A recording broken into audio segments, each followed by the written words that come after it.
Cheryl, I would like to ask you a very loaded question. Have you been trying to manifest something lately and it's just not happening and you kind of find yourself looking for it, like when is it going to happen? Mm-hmm. What is that? Living in lack. Oh, that's what we want to talk to you about. Welcome back to Salty 7, and today's topic is...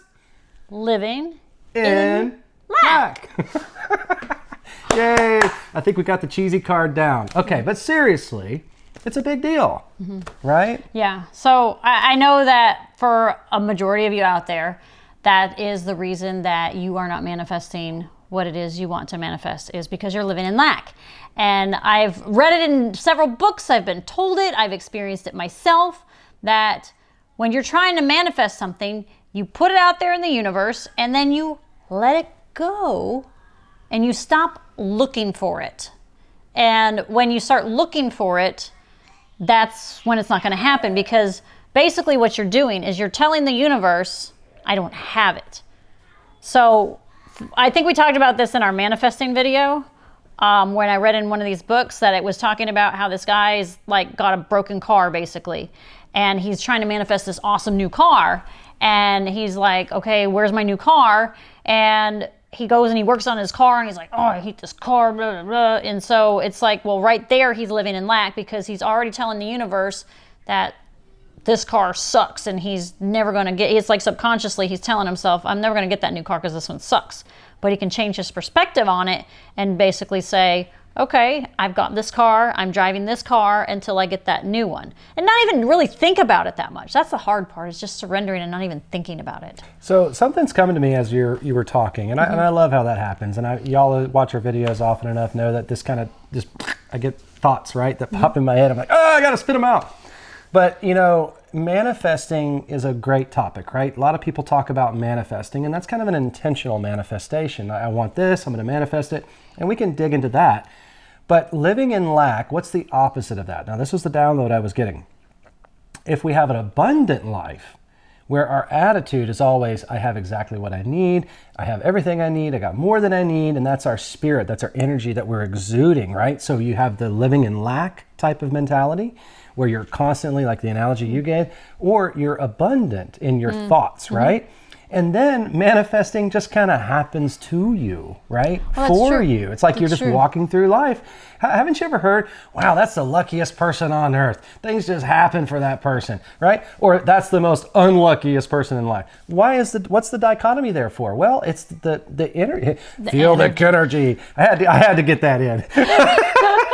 But it's the energy you're sending out. Yeah, and if you're living a life of lack all the time, then the universe is going to give you lack. It's like, I love, one of the themes for a Dispenza retreat was self-reflective universe. And I love that theme because it's so true. Yeah. What we send out is what we get back. That's true. So many people talk about the mirror principle, right? Like when we're walking around, oh, I hate that person, or we judge that person. What we're really doing is we're hating ourselves, because what we're seeing in that person is what we see in ourselves. And we're judging that person is because we're really judging ourselves. And that's a hard concept for me to still wrap my head around, doing better. But let's go back to this living in lack versus abundance and intentional manifesting. I was talking with another guy who's not a Dispenza follower, but I was explaining the art of manifesting to him. And it was so simple. The way I said it was so simple. It's like you consciously send the thought out, and then with your heart, you draw it back to you. And then when you draw it back to you, and I love how Dr. Joe says this, he's like, the end product of an experience is what? An emotion. So if you have the end product of the experience before the experience even happens to you, which is sending the thought out, and then you love it, right? You feel gratitude, you feel joy of receiving what you were sending out, right? But that all happened before the event even occurred. And then you can let it go. Why? Because you've already had the experience. That's true. That's true. You already had it. So once it happens to you in real life in 3D, it's like, oh, okay, it happened. Well, that's where manifesting can be hard or easy, because if you've watched our manifesting video, I told the story about where I manifested the blue water. And it's so much easier to manifest something simple and basic than something very complex or something from your subconscious programming that's going against your beliefs. For example, when I went to Cancun, I just had envisioned myself. I was like, I'm going to get there in like record time, and I'm going to have smooth sailing, and all this stuff is just going to happen. And so I get on the plane, like I get in security, there's absolutely no line in security, and I get just right to the gate, and I get right on the plane, and the plane leaves early, and then we land early, and then when we get there, I'm like, it was like smooth sailing getting right off of there, and guess what? 0 people in line in customs. 0 people. There's a lady that was one lady in front of me, and because she was on the plane. To prove it to I me took a picture to show no people in line at customs. And then I go to get my transportation, and they were just about to leave, and they're like, "Hey, do you have room for one more?" I hop right in, and then I get there, and then I was able to check in like no problem. And it was like 3 hours from the moment I stepped foot in the airport to the hotel in Cancun. 3 hours. That's a miracle. 3, and I just had envisioned it in my head. I know this doesn't have to do with lack so much, but I think the reason I'm saying this story is because I didn't have lack. It was like, whoa, this is so cool. I could do this.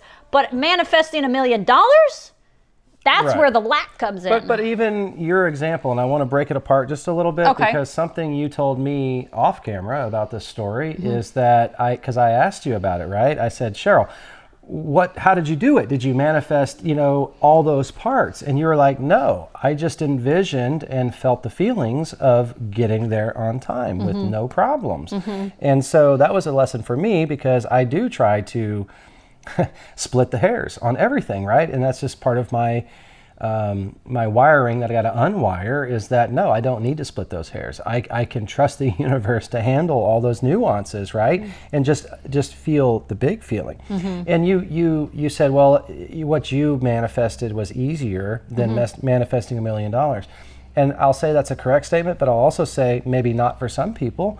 Myself included. I've gained a lot of ground in this area, but the way I was 3 years ago, I would have been worried about every little thing about that trip. I got to make sure we got our travel is perfect, and what about customs? And you can meditate and you can send the intention out like you did that everything's going to be perfect, right? And it was the emotion. It was really the emotion of me like walking in and being like, oh, it's only 7 o'clock. Wow, cool. I was just kind of getting that idea and the emotion behind it. And I never doubted it, because I was just like, because it was kind of like a surrender, like, okay, if I don't, whatever, it's fine. I wasn't holding on to, if I don't get there on time. And that's what I wanted to say about lack, because some people would be successful in doing what you did in the beginning. And then as they approach a certain phase in that travel progress. Oh, what about customs? Oh, they could be getting off the airplane talking to somebody next to them like, oh, I hate customs. Every time I go through customs, it's 2 hours. They only got 2 agents and 300 people. And then boom, you're back in lack. Exactly. Right? And then that happens. You manifest that basically. But I don't know how that happened. It just happened. Well, but you have that story now to build upon for your future manifesting, Yeah, right? That's true. And every time you manifest something small, work on those small things first. When you work on those small things, it gives you more confidence to work on some of those bigger things, so you're not living in lack. And you're like, sometimes you get too analytical and you're like, well, how did I do that? And why did it work out? And I guess that we're kind of even doing that right now. We're trying to analyze, well, how did that work out so easily? And there was that surrender, and there was that no lack. If we go back to the $1 million thing, where does that lack come in? Well, that lack can come from limiting beliefs, or you're like, I need that money now. I can't pay my bills, and I need the money, and there's your lack. And you need to just trust that it will come. But you've probably got so many limiting beliefs around money and finances and jobs. How is that money just going to come out of nowhere? So you've got all these limiting beliefs. And I think that's where a lot of lack comes in for people with their manifestations, is these limiting beliefs. And you can let go of those limiting beliefs. There's so many ways you can.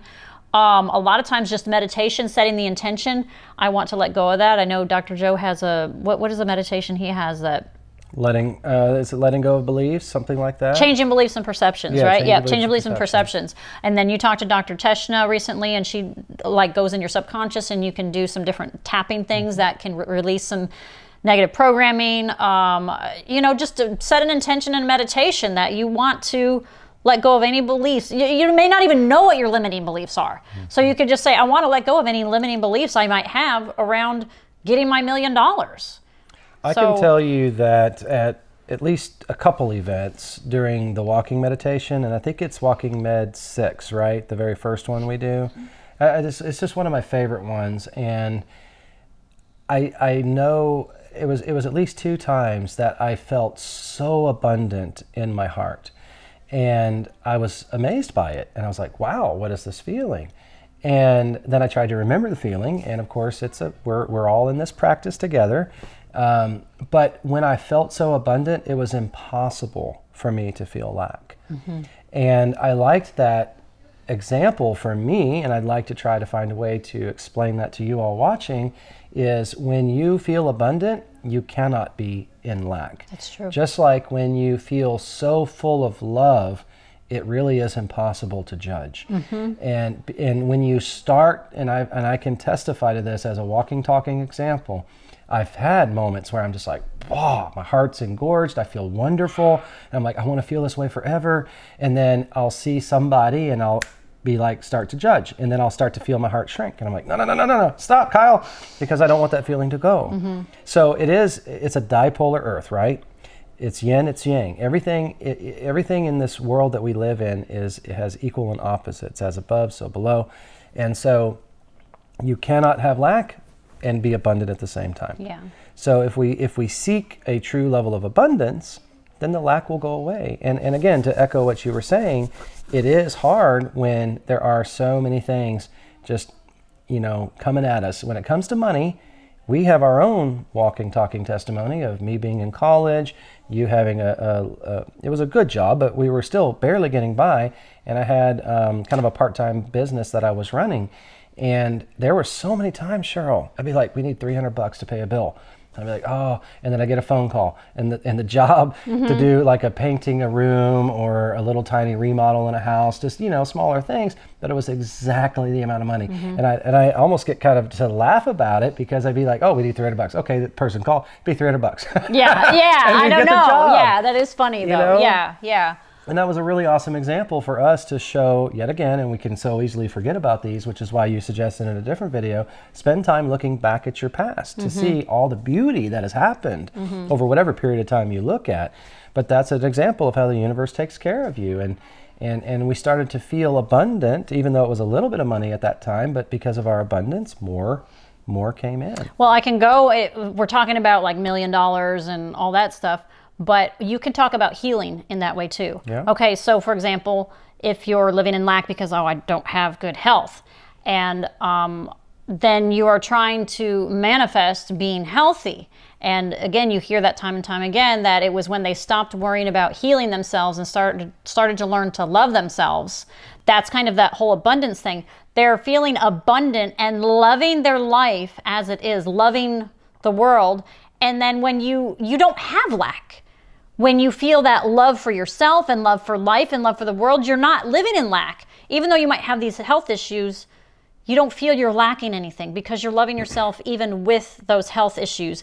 And then magically the health issues disappear, because probably subconsciously, or you have been sending out the intention, I want to be healed, or I want to be whole. And the universe hears it, knows that your vibration's high and you love life no matter what. And they're like, okay, and they gift this person with their health. I'm going to go scientific, because that's kind of my bent. Yeah. I love science, and anywhere I can, I try to use science to justify or quantify, what we're doing from a physiological, biological standpoint inside of our bodies with meditation practice.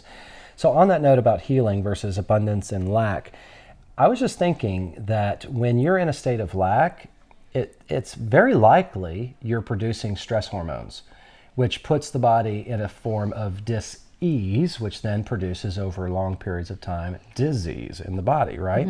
So then when you become abundant, that's moving more towards wholeness, right? And then when you're moving more towards wholeness, you're producing happy hormones inside your body. And that's going to move the body into more of a homeostasis and be less in dis-ease, which then will promote health and wellness and the body's ability to regenerate. And I like that I know what you mean. Yeah. Well, and I think it's easier to get scientific with the health aspect because you're changing your body. But then how do you get scientific about money falling from the sky or whatever, you know? Abundance. So, and I was thinking about that too, because I've had those meditations where I'm trying to manifest, millions of dollars.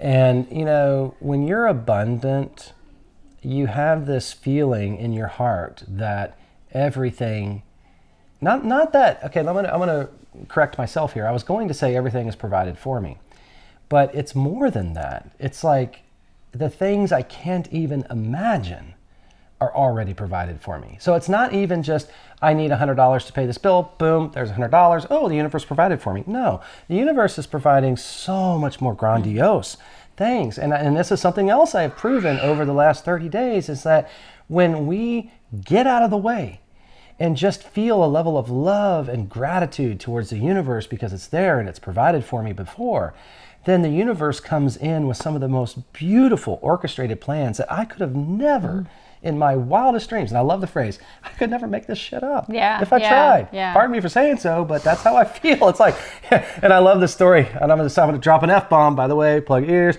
Fucking amazing. It's like everything is just happening and it's beautiful. Now, I do get caught in traps sometimes. Yeah, we all do. Move back into a state of lack. But to paint a really good picture of what abundance is that it's not just this is going to be provided or this is going to be provided, but it's the best possible situation always, every time, if we just get ourselves out of the way and feel in our hearts love and gratitude. There it is. And it's just enough. It's exactly what we wanted. Sometimes it's more than what we could have asked for. Yeah. And so then why do you need the $1 million? Right? And then also look for the synchronicities, the very small synchronicities to tell you you're on the right path. Because those little synchronicities are be like, oh, like your whole airplane thing. I don't want to ruin it. Just he has an airplane thing and that he's manifesting. And I told him that's impossible. But he had a sign that was like, okay. I'm going to stop you there because there is a golden rule that we are learning, and even at a recent, it was a love retreat where a bunch of guys basically got together and we were sharing stories and meditating and so forth. But he even mentioned, the guy that was putting the event on, he was like, you know what, I got a download. He said, I'm not going to tell anyone anymore about what I'm doing until it actually happens. Okay, then we'll bleep out that part. No, it's okay. It's okay. But the point of the reason why, it's not because we're being secretive or hiding things, but it goes right back into our subject today, living in lack. So you're struggling and overcoming. I'm giving you that credit. You're overcoming this issue of being in lack, right? So you're meditating, feeling wonderful, and then you go blah, blah, blah, blah, and share it with somebody else. And they're like, are you kidding me? Yeah. Really? How's that going to happen? Oh, wait, maybe it'll happen like this or like this. Yeah. And what is it doing? It's instantly putting you in your 3D high beta mind. You're starting to plan and orchestrate what the universe is going to do for you. That's not the same as getting out of the way, surrendering, and letting it happen. So I think in a nutshell, people say, well, they're going to cast negativity on your manifestation. Maybe, but I think the biggest problem with sharing your manifestation with somebody is them moving you backwards a state of lack. Because you're like, well, how are you going to do that? How is that going to happen? That can't happen. Or they'll be like, they might even make like a little face at you, like, and you'll be like, oh, is that not possible? Should I not be manifesting that? So yeah, I agree. You shouldn't share your stuff with people until it happens. Right. And then when you share it, you're like, oh, you're never going to believe what happened. And it's so exciting when you share your manifestations with people. That's the fun part. When you talk about it, yeah, okay, it's great to daydream, but yeah, you don't want people ruining. So let's do a little testimonial, okay? I'm going to put you on the spot here. Oh, okay. What was give our viewers a opportunity to kind of get into your head and heart, and what was a situation where you found yourself in lack, and how did you work through that? So you did put me on the spot. I guess you could say I find myself in that space of lack a lot. And I guess you could say most recently I realized in my meditations, I was looking at what wasn't right in my life or what needed to be fixed in my life. And I was like trying to focus on changing this and changing that and all these little quirks that I wanted different in my life. And I'm like, why am I trying to like orchestrate all this little stuff? And then same thing, it was like, well, this hasn't happened. And then just recently while he was gone, I was like, I'm going to forget on, and I'm not going to focus and nitpick on all these little things I want to change. I'm just going to focus on being happy. And how many times do we freaking hear that? Just focus on being in love with life and whole and happy, and everything will happen. And guess what? That's what happened. I was like, I stopped focusing on the little stuff. I just opened up and I'm like, I just want to be happy. I don't care. And guess what? I was going through a small dark night of the soul, and it's gone. And I'm just like, I'm a new person. And so much that was fighting in my head recently is just gone, and it's gone. So I didn't need to nitpick this stuff going away. I just focused on being happy. But again, that's another way of living in lack. And I'm sure all of you guys are like, well, I want this, I want this, I want this, I want to change this. What's wrong with me? No. That's all lack. You're questioning what's wrong, what needs to be fixed. Just focus on the end goal with the emotion. The emotion is the biggest thing. And that's why I said being happy. I just wanted to focus on being happy, which I was happy, but I wasn't, because I was living in lack. Because when you're living in lack, you're not truly, fully happy and whole. And when you're focusing on that, now we're never all going to be like 100% happy and whole all the time.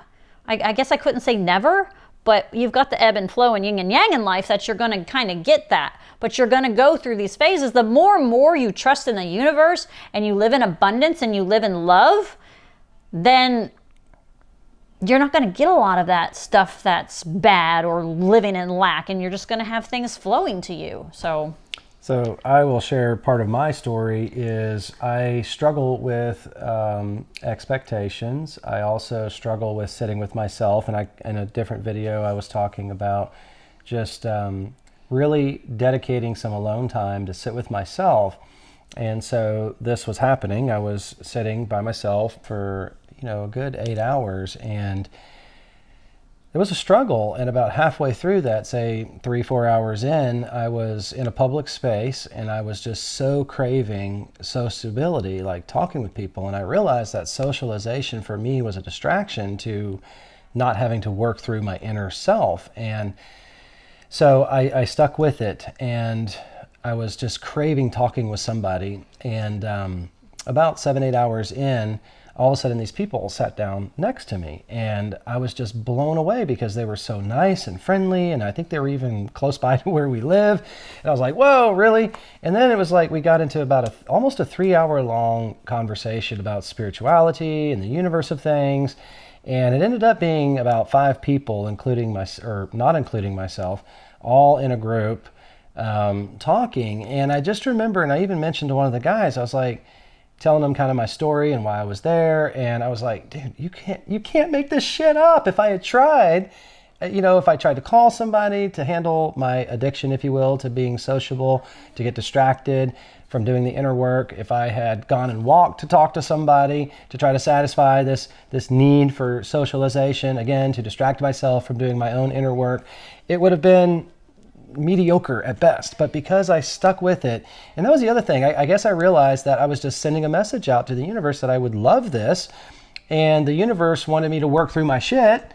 And then when I did that, it was like I got a reward, and I was like, wow, this is really cool. And it was so beautiful, and the way it was orchestrated, it could not have been done any better if I had tried to plan it out myself. Mm-hmm. And I guess just to kind of wrap up that, if a person is watching this saying, what do I do? And it's like, well, you got to start with the small things. So just become consciously aware that you're thinking a thought of lack, mm-hmm. and then work through that. Something else that I had victories with early on is when I wake up in the morning, I have immediate thoughts of lack, right?